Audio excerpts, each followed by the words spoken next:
Assalamualaikum warahmatullahi wabarakatuh. Jumpa lagi di channel saya, Maisar Gunung. Oke teman-teman, jadi hari ini tuh aku mau jawab pertanyaan kalian di video aku yang sebelumnya aku buat ya teman-teman. Jadi di video sebelumnya ada yang tanya, Kak gimana kabarnya sekarang? Nah, kabarnya itu alhamdulillah saya udah sembuh ya teman-teman.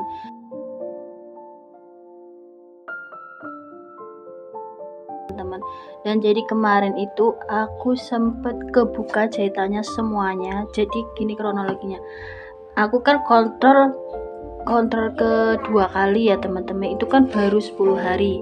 Nah, nggak tahu kenapa jahitannya itu kan belum kering, tapi dibuka sama susternya ya teman-teman. Nah, jahitan aku itu yang tengahnya itu tinggal dikit ya teman-teman, jadi belum kering semua tapi udah dibuka. Dan pas setelah dibuka kan pulang tuh dari rumah sakit. Nah, setelah pulang itu 2 hari setelahnya itu kan aku kontrol ke bidan desa. Nah, aku buka itu perbannya. Terus kata bidan desanya, Mbak ini seharusnya jangan dibuka dulu ini karena masih basah. Terus ya saya nggak tahu Bu, itu yang buka kan dari sana rumah sakitnya kan, kalau basah terus bisa jadi kebuka jahitannya.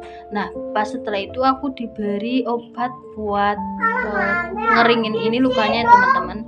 Nah, setelah 2 hari kemudian aku periksa pindah ke mantri ya teman-teman, di tetangga desa.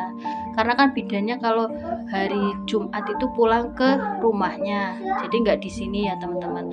Jadi aku periksa ke mantri, terus mantrinya juga bilang, kok jahitannya udah dibuka loh, ini masih basah banget gitu.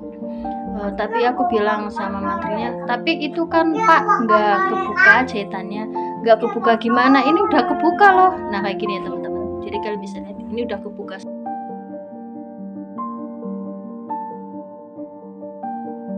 Jadi aku tuh nggak tahu ya teman-teman alasannya kenapa suster yang di rumah sakit itu copot benangnya ya teman-teman.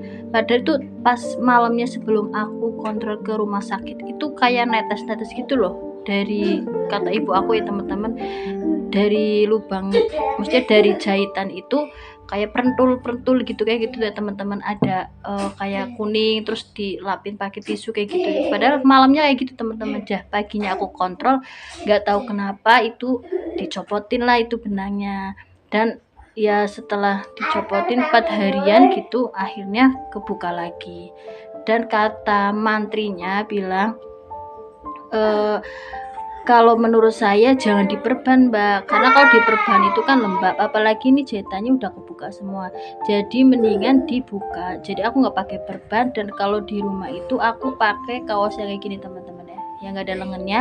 Jadi aku kipas terus aku dikasih semprotan yang antibiotik ya teman-teman, itu buat ngeringin kayak luka gitu. Terus itu bagus banget. Terus aku semprotin tuh 1 hari 2 kali. Terus lukanya aku lap-lap pakai air hangat ya teman-teman. Itu makin lama jadi makin menutup. Dan aku juga rutin konsumsi putih telur sama ikan gabus ya teman-teman. Jadi itu aku habis 5 kiloan ikan gabus sama 5 kilo putih telur.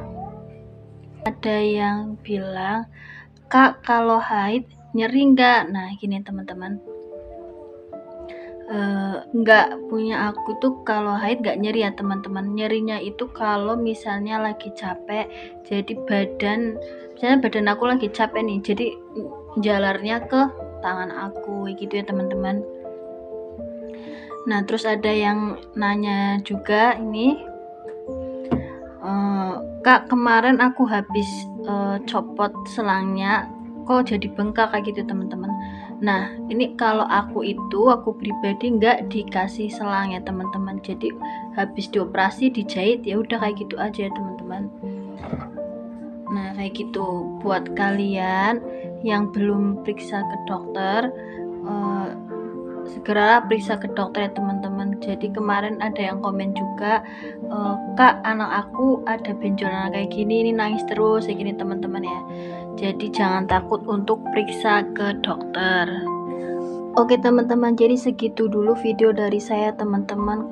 Buat kalian yang lagi masa pemulihan semoga cepat sembuh, dan buat kalian yang masih ragu untuk periksa ke dokter, saran saya cepat langsung periksa ke dokter ya teman-teman, supaya ditangani secepatnya. Oke, wassalamualaikum warahmatullahi wabarakatuh.